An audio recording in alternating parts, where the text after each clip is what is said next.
Hi friends! ఈరోజు నేను ఈ వీడియోలో తక్కువ సమయంలో మిరియాల చారు ఎలా తయారు చేసుకోవాలో చూపిస్తానండి. ప్రతిరోజు ఇంట్లో మీరు రసం పెట్టుకునేటప్పుడు నేను చెప్పే పద్ధతిలో కనుక పెట్టుకున్నట్లయితే గ్లాసులు కొద్దీ రసంనే తాగేస్తారు. అంత టేస్టీగా ఉంటుంది. చాలా సింపుల్‌గా తయారు చేసుకోవచ్చండి. ఈ రెసిపీని ఎలా తయారు చేసుకోవాలో ఇప్పుడు చూసేద్దాం. ముందుగా ఒక చిన్న చింతపండు సైజ్ అంత చింతపండుని నీట్‌గా వాష్ చేసుకొని ఒక గిన్నెలో వేసుకొని నానపెట్టుకొని ఉంచుకోండి. నానపెట్టుకున్న తర్వాత ఈ చింతపండు నుంచి రసంని సెపరేట్ చేసి ఒక గిన్నెలోకి వేసుకోండి. నాకు మధ్య మధ్యలో ఈ చింతపండు పలుకులు తగిలితే నచ్చదండి. అందుకే నేను రసాన్ని తీసి పక్కనుంచుకున్నాను. ఇప్పుడు అదే చింతపండు రసంలో 2 గ్లాసులు వాటర్ యాడ్ చేసుకోండి.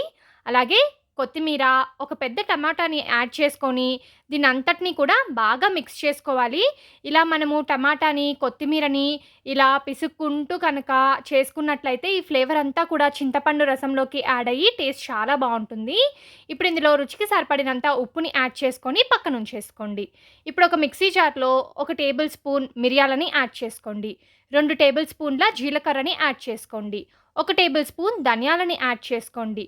అలాగే పావు టేబుల్ స్పూన్ మెంతులని యాడ్ చేసుకోవాలి. ఇందులో 3 ఎండుమిరపకాయలు, 7, 8 వెల్లుల్లి రెబ్బల్ని యాడ్ చేసుకొని మెత్తగా గ్రైండ్ చేసి పెట్టేసుకోవాలి. ఒకవేళ మీరు రసం పొడిని స్టోర్ చేసుకోవాలనుకుంటే వెల్లుల్లిని యాడ్ చేసుకోకుండా మిగిలిన ఇంగ్రీడియెంట్స్ అన్నిటినీ కూడా వేసుకొని గ్రైండ్ చేసుకొని పక్కనుంచేసుకోవచ్చండి. ఇప్పుడు స్టవ్ ఆన్ చేసుకొని పాన్ పెట్టుకోండి. అందులో ఒక టేబుల్ స్పూన్ నూనెని వేసుకోండి. నూనె వేడెక్కిన తర్వాత ఆవాలు, ఎండుమిరపకాయని వేసుకొని ఫ్రై చేసుకోవాలి. ఇవి వేగిన తర్వాత మనం ముందుగా మిక్సీ చేసి పెట్టుకున్న రసం పొడి ఉంది కదా! అది కూడా వేసుకొని బాగా ఆయిల్‌లో ఫ్రై చేసుకోవాలి. ఇలా ఈ ఆయిల్‌లో ఇది ఫ్రై అయిన తర్వాత పావు టేబుల్ స్పూన్ పసుపుని యాడ్ చేసుకొని మిక్స్ చేసుకోండి. ఇలా మిక్స్ చేసుకున్న తర్వాత కొత్తిమీర, కరివేపాకుని యాడ్ చేసుకొని ఆయిల్‌లోనే ఫ్రై చేసుకుంటే టేస్ట్ చాలా బావుంటుందండి. అందుకే నేనిక్కడ కొద్దిగా కొత్తిమీర, అలాగే కరివేపాకుని యాడ్ చేసుకొని ఫ్రై చేసుకుంటున్నాను.